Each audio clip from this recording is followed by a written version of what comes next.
Inyong mabati karon ang tulumanon, tubig sa kinabuhi. Ang tubig sa kinabuhi, hatud kanato sa GCIL ug watersoflife.net. Ug karon ania si Brother Lloyd Galion. Soon sa atong pagpanag-uban, karon ania na kita sa ika-35 nga bahin. Dako kong pasalamat nga ikaw nagpadayon ug nanghinawat ko nakas ka piskay sa panglawas. Atong tibawason, basahon ta ang Roma, 6:12 ngadto sa 14, matud pa. Busa nini ayaw ipariha ang sala sa imong mamatay nga lawas aron ikaw mosunod sa mga daotang kagustuhan niini. Ayaw ihalad ang mga parte sa imong lawas sa sala isip instrumento sa kadautan. Apan ihalad imong kagalingon sa Dios susama sa mga gidalagikan sa kamatayon ug pagkinabuhi. Ug ihalad ang mga parte sa imong lawas ngadto kaniya isip instrumento sa katarong. Kay dili ka ulipon sa sala tungod kay dili ka ubos sa sugo apan ubos ka sa grasya. Mao kadto ang Biblia atong isgutan ang buti pasabot niini. Siya kinsa giluwas gikan sa gahom sa sala ug nagtukod sa panag-uban kang Kristo. Gikasilagan ang sala, gibati og kaligutgud niini ug dili gusto makabuhat na pod. Ang panghibog kusgan apan ang gugma ni Kristo mas kusgan. Siya kinsa mo barog sa ebanghelyo ug malahot tayo moampo makakita og makakuha sa gahom nga makibatok sa mga kagustuhan sa iyang lawas ug kalag. Wala niya giserbisyuhan iyang kagalingon o musunod sa yawanong doktrina apan buot nga magdumili sa iyang malaw-ay nga buhat. Siya wala na nakadungog sa tawag sa pagkatintal tungod kay nagpadayon siya sa panag-uban sa kadaugan ni Jesus. Kinsa ang gahom mas kusog kaysa bisan kinsang kagustuhan sa kamatayon sa imong lawas. Ang balang espiritu nagtukod sa kaalam diha kanimo nga mas maalamon pa kaysa tanang mga filosofiya sa kalibutan. Pagdumili gikan sa mga yawanong buhat, basahon, salida o daotang mga kauban. Ayaw pakigbulag gikan sa pakiguban kang Kristo, ayaw padaog sa gahom sa sala, apan pagsalig kang Kristo ug ang iyang gahom sa kaluwasan.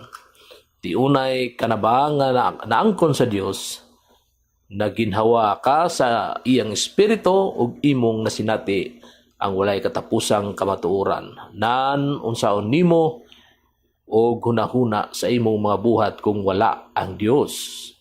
Dalha imong kagalingon ngadto sa Ginoo isip sundalo sa balaang giyera og ihalad ngadto kaniya imong oras, imong kusog ug imong salapi. Ang imong pagsakripisyo dili katungdanan apan pribilehiyo, pagpasalamat ug kalipay. Pangutan-a ang imong Ginoo asa iyang gusto ka magserbisyo. Kay daghan ang anihon apan nihit ang magaani.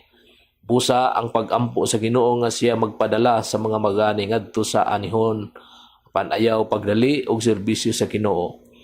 Unya magdumili raman di ay gihapon. Nunot sa iyang paggiya kay pinaagi kanimo iyang banhawon ang katawhan nga namatay sa sala aron mabuhi sa iyang walay katapusang grasya.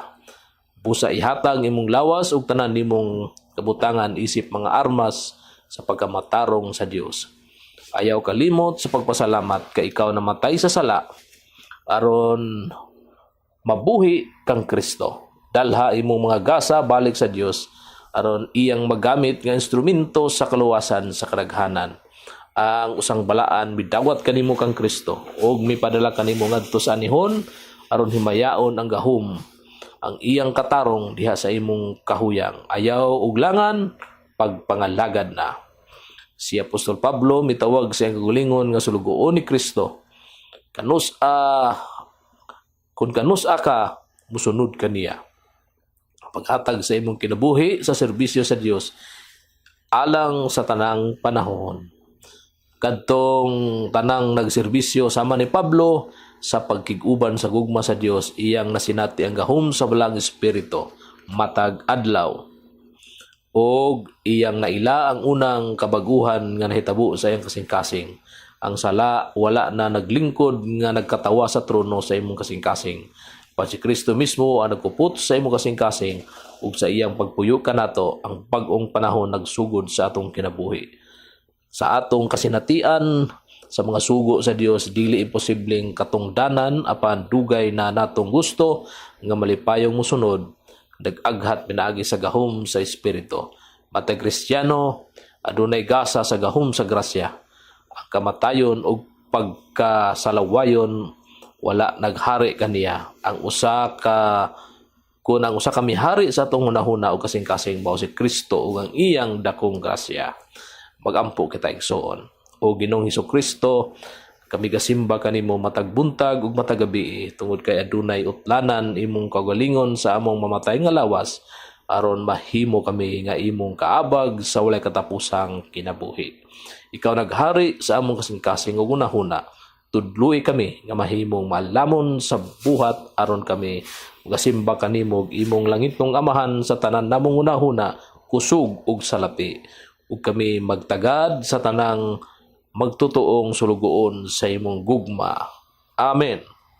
Dunay pangutana igsoon, giunsa pagdala nato sa atong kagalingon ug ubang parte sa atong lawas isip mga armas sa katarong sa Dios. Osbon ko, giunsa pagdala nato sa atong kagalingon ug ubang parte sa atong lawas isip mga armas sa katarong sa Dios. Salamat hangtod sa sunod pagpanaguban. Adunay katibawat sa tihan musapit ko kanihimo adunay kaayo.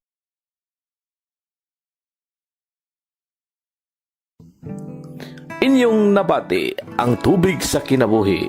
Kung aduna kamoy reaksyon, pangutana o opinyon, i-text ka na sa 0908-426-7070 o kaha 0906-7909-298. Sa dugang pagtuon o pagpaminaw, adto sa watersoflife.net, i-click ang Cebuano. Dagang salamat sa imong pagpaminaw.